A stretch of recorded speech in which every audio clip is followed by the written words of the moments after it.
Hi everyone, I just wanted to show some of my reworks that I've done recently, and a blade I've been working on too. This is a rework. I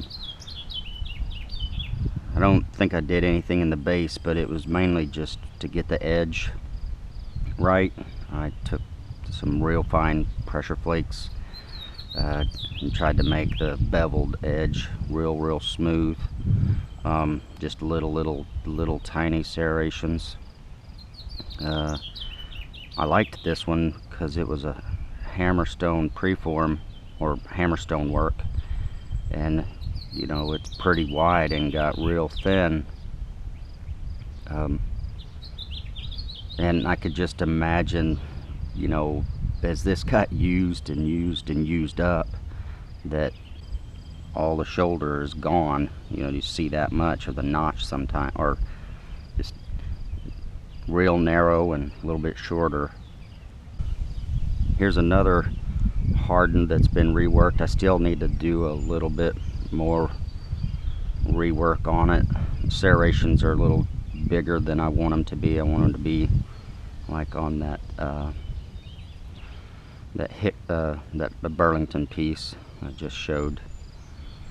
This is Hixton used hammerstone. I just used a real soft hammerstone, and it seems like the only hinge that I ended up with was on pressure. This stuff hinges so easy, but I had this base a little bit more stylistic, but somehow whenever I was reworking it, I ended up taking part of the ear off, so I had to work the other side to match it. It's got a little bit of a twist that's trying to develop.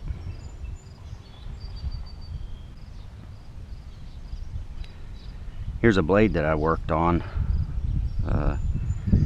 Actually started on it last year before boat arc, and then didn't finish it until this spring.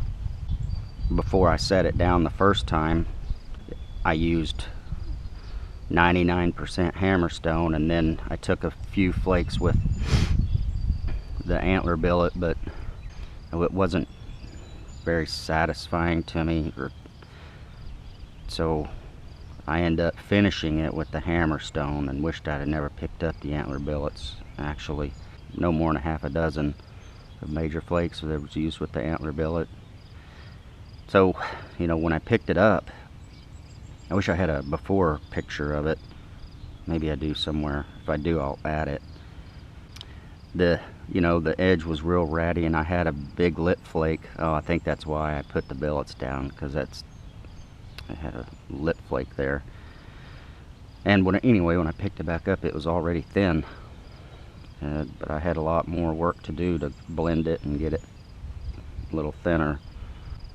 Again, I used a real soft hammerstone because this was overheated. It's real brittle, so I had to be real careful. A lot of it was just support in the hand, unless I was hitting on the ends, and you know, then I'd support the opposite end on my leg. I remember specifically there was, I think it was this flake right here. There was a tiny little hinge on this side, and I went on either edge of it to remove that, and then came from here to go back. And it was just I really recoiled my hand, or let it bounce back quite a bit to absorb the blow, but I just supported the whole thing in my hand, and it worked well. I think that if I may not have gotten that flake if I'd have had any harder support. It was such a thin flake.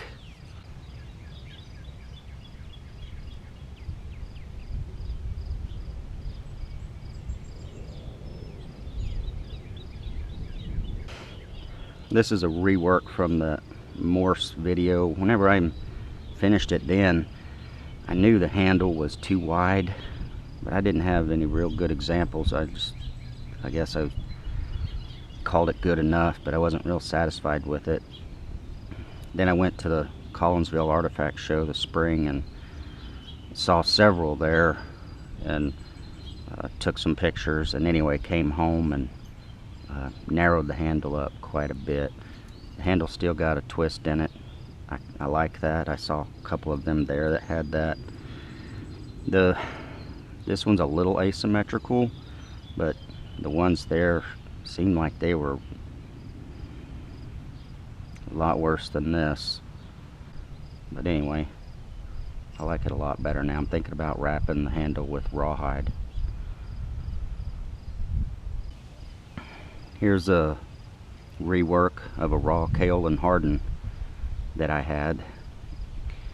I always thought it was a little too wide up in this area, so I wanted to fix that. So I decided to just bevel it, give it a twist, make it look like it was used. I love this point.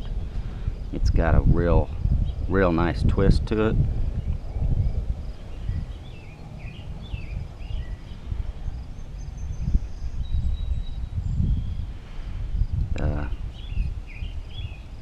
Real nice bevels, real smooth, real fine serrations. There was a little bit more color up here. I lost it, but that's okay. I'd rather the point look right, and that's why I think it looked funny, is because I was trying to save that color from before. But anyway, it's see, I punch it out with a piece of ivory. It's a little asymmetrical. I kind of like it like that. Anyway, that's it. That's just a quick review of some of what I've been working on lately.